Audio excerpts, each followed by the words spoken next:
هعمل لكم القلقاس بقى النهارده. بصوا طريقه القلقاس دي جميله، تابعوني في الفيديو هتشوفوا الطريقه بتاعتها.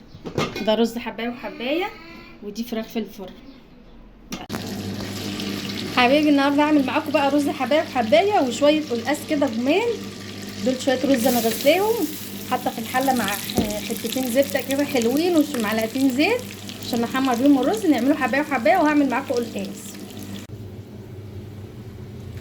بصوا حبايبي، ده القلقاس انا مخزناه ايام ما كان القلقاس، مطلعاه بتلجه وغاليه الكاتر اهوت. نحط عليه على طول كده ميه بتغلي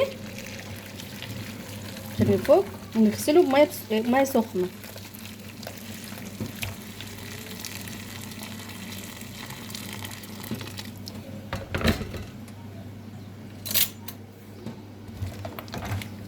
كده بقى ما يجلدش ويستوي يبقى زي الزبده. اول ما تطلعيه تحطيه في ميه بتغلي على طول. هعمله معاكم بقى خطوه خطوه. حبايبي بصوا الرز، شويه الرز انا عملتهم احمروا. بصوا حلو ازاي. احمره كمان شويه ونحط عليه الرز بقى والشرب.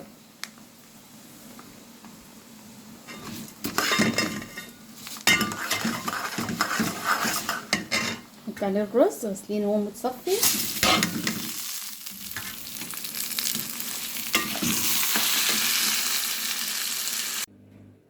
انا قلبت الرز حلو اهو، هسقيه شوربه.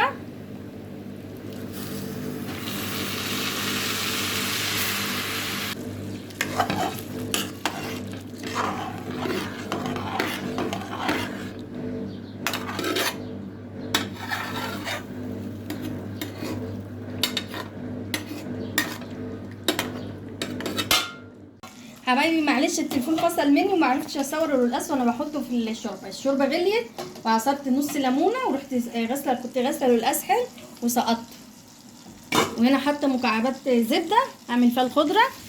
بصوا انا الخضره برده مفرزاها اهيت عاملاها. اما ايام القلقاس بقى والسلق والحاجات دي هوريكم التفريز ازاي.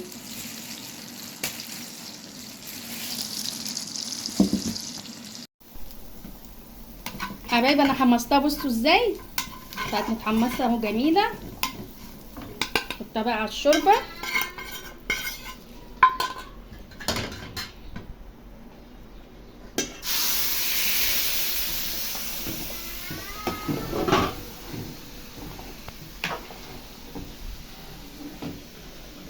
عايزه لايكات بقى كده وشير للفيديو عشان القناه تكبر بقى.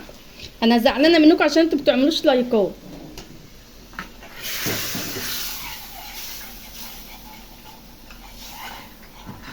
حبايبي دول معلقتين سمنه، ودي معلقه ثوم مهروس على كزبره. انا بحب اعمل طشه للقلقاس.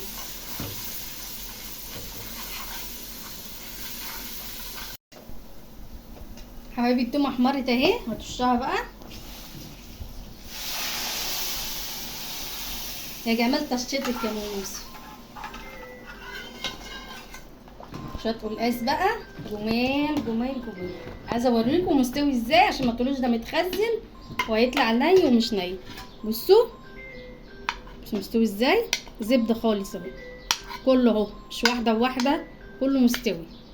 فالف انا لما يطلع بقى واجي اخزنه هوريكم بيتخزن ازاي هو والخضره بتاعته.